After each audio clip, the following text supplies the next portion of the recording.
আজ বানাচ্ছি দই বড়া। তাই প্রথমেই নিয়ে নিয়েছি ভেজানো বিউলির ডাল, যেটা আমি সারা রাত ভিজিয়ে রেখেছিলাম। এবার এই ডালটার একটা মিহি পেস্ট বানিয়ে নেব। বিউলির ডালের পেস্ট আমাদের হয়ে গেছে। এবার এটাকে খুব ভালোভাবে ফেটিয়ে নেব। ডাল যত ভালোভাবে ফেটানো হবে, বড়া কিন্তু ততটাই নরম হবে।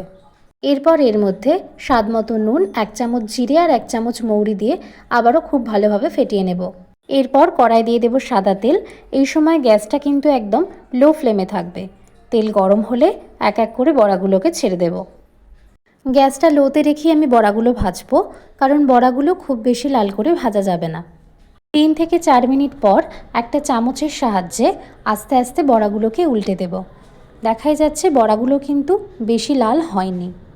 দুপিঠটা ভালোভাবে ভাজা হয়ে গেলে একটা ছান্তার সাহায্যে বড়াগুলো অন্য জায়গায় তুলে রাখবো। ঠিক একইভাবে বাকি বড়াগুলোও আমি ভেজে নেব।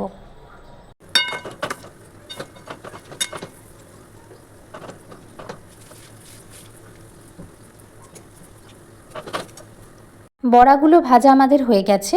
এবার একটা জায়গায় হালকা গরম জল নিয়ে তাতে 1 চামচ নুন আর 1 চামচ অর্গ্যানিক জ্যাগরি পাউডার দিয়ে ভালোভাবে মিশিয়ে বড়াগুলোকে 10 মিনিটের জন্য ডুবিয়ে রাখবো।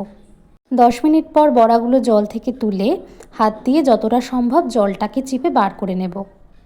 আশা করি বড়াগুলো দেখেই বোঝা যাচ্ছে যে বড়াগুলো কতটা সফট হয়েছে।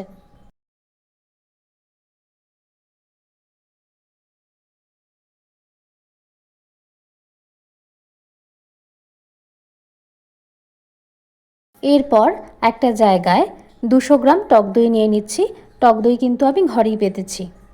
এবার এই দইয়ের মধ্যে পরিমাণ মতো বিট নুন আর 3 টেবিল চামচ জ্যাগরি পাউডার দিয়ে খুব ভালোভাবে দইটাকে ফেটিয়ে নেব।